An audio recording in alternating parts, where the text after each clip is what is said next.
Ibnu Battuta, petualang hebat sang penjelajah dunia.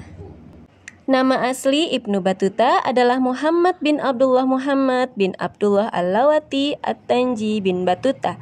Ia adalah seorang penjelajah muslim yang dikagumi dunia.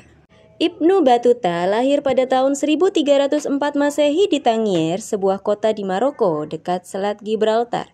Ibnu Battuta dibesarkan dalam keluarga yang Islami. Sejak kecil, Ibnu Battuta sudah menunjukkan ketertarikannya pada dunia penjelajahan.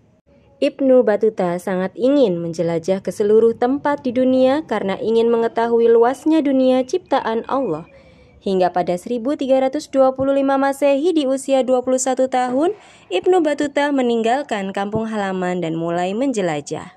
Ibnu Battuta memulai petualangannya dengan mengunjungi terlebih dahulu kota Mekah untuk beribadah haji.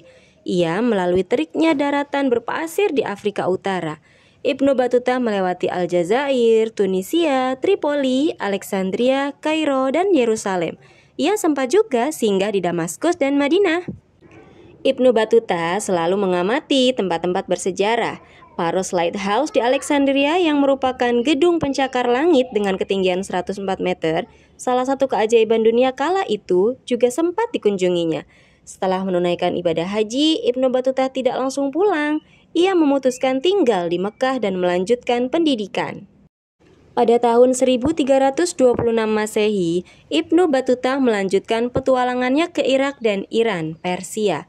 Pada tahun 1327 Masehi, ia kembali lagi ke Mekah untuk menunaikan haji yang kedua. Ibnu Battuta pun melanjutkan perjalanan ke pantai timur Afrika melewati kota Mogadishu, Somalia, kemudian lanjut ke Kenya dan Tanzania. Ia kemudian kembali lagi ke Mekah. Setelah menunaikan haji ketiga, Ibnu Battuta menaiki sebuah kapal Genoa berlayar menuju ke Anatolia. Kemudian ia melewati semenanjung Crimea menuju Konstantinopel, Turki. Di kota Konstantinopel, Turki, Ibnu Battuta sempat mengunjungi Hagia Sophia. Perjalanan berikutnya ia menuju India dan Cina. Ibnu Battuta melanjutkan perjalanan melewati kota Kabul, Afghanistan, hingga tiba di Delhi, India pada tahun 1334 Masehi. Ibnu Battuta bekerja sebagai pegawai pengadilan dan duta besar. Atas perintah Sultan Muhammad bin Tughlaq pada 1341 Masehi, ia dikirim ke Cina sebagai utusan. Dengan kapalnya, Ibnu Battuta melewati Maladewa, Sri Lanka, Bangladesh, Myanmar, Kepulauan Andaman, Aceh, Singapura hingga tiba di Cina pada tahun 1345. Tahun 1346, Ibnu Battuta mulai kembali ke tempat kelahirannya di Maroko. Ia harus menempuh perjalanan darat dan laut selama hampir 4 tahun. Wow, lama juga ya.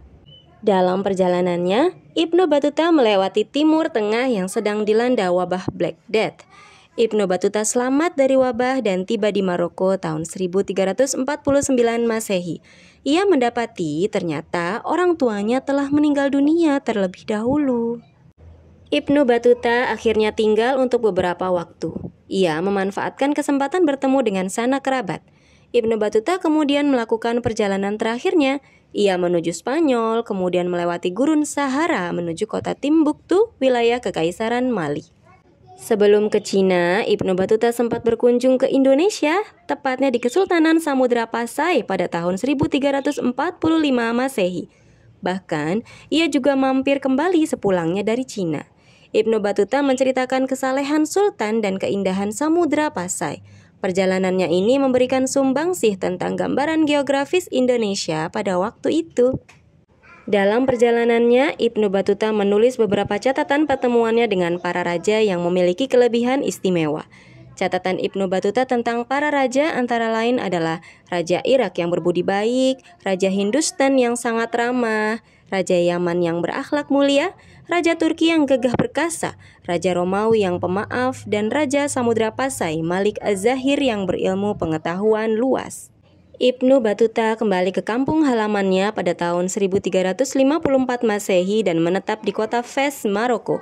Ia pun bertemu dengan Sultan Maroko Abu Inan Faris yang memintanya menuliskan kisah petualangannya dibantu juru tulis istana, Ibnu Juzai.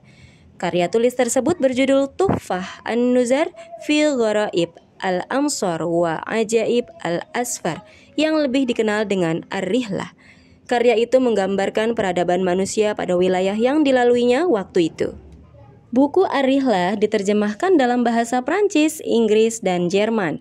Catatan Ibnu Battuta itu disimpan di Perpustakaan Nasional Bibliothèque Nationale Paris. 12 tahun setelah penulisan buku Ar-Rihlah, Ibnu Battuta wafat pada tahun 1369 Masehi. Itulah kisah sang penjelajah dunia Ibnu Battuta. Semoga bisa menginspirasi anak-anak kita agar juga bisa menjadi petualang hebat dunia. Wassalamualaikum.